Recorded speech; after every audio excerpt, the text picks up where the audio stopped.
Hey, check this out, man. Good morning, by the way.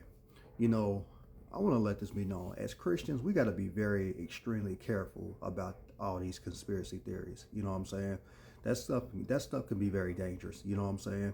And I'm saying this because I'm guilty of it. You know, getting all these different conspiracy theories about what goes on with the government and our politics and all that type of stuff. But if you're not careful, that stuff can draw you away from Christ. You know what I'm saying? No matter how much you are a Christian, it can draw you away from Christ. And then you start to put your focus more on knowledge of conspiracy theories and all that type of stuff, and then you're not even focused on Jesus Christ. And then you get so caught up in the conspiracy theories that it actually causes you to be a mean person because you feel like you have all this knowledge and everybody's not on your level. So now you think that the whole world is your enemy. You know what I'm saying?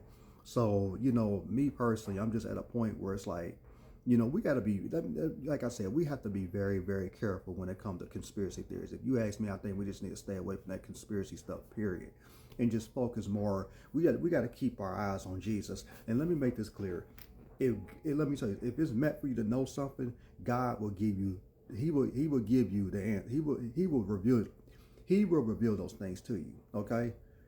He will show you those things, okay? But I don't think it's meant for us to be sitting up here diving in all these conspiracy theories all the time. I just don't. It'll drive you crazy. It will drive you nuts. It will drive you crazy. You know what I'm saying?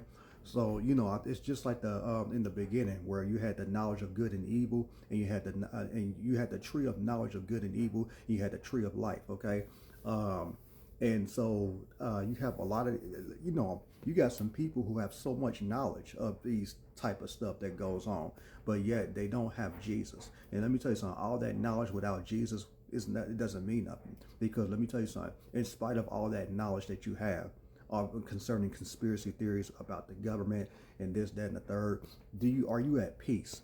Are you at peace with God? Because if you're not at peace with God, then guess what? All that knowledge that you have doesn't matter. That's why I say we have to be very extremely careful with conspiracy theories. We do. Let me tell you something. We just got to focus on the Bible. We got to focus on Jesus. You know what I'm saying? And even when it comes to the conspiracy theories of the Bible, I hear a lot of people talk about, people talk about the book of Enoch and the Apocrypha and other missing books of the Bible. Listen, no, we're not going there. You know what I'm saying? Because when I hear people talking to me about the anything that's outside the 66 books of the Bible, I'm sorry, I got to draw the line right there. You know what I'm saying? Because let me tell you something, if God wanted those books to be in the Bible, then they'd be in there. You know what I'm saying? If it's in the Bible, it's meant to be in the Bible. You know what I'm saying? If it's not in the Bible, then it's not meant to be in the Bible. You know what I'm saying? Like you got to be, again, like I said, you got to be careful with those people, those Christians who like to get in the rabbit hole theories all the time. That stuff can be very dangerous, and then it can pull you away. You know what I'm saying? So I just want to actually just throw that out there. And like I said, stay focused. Keep your eyes on the mark. Keep your eyes on Jesus. That's all I'm going to say.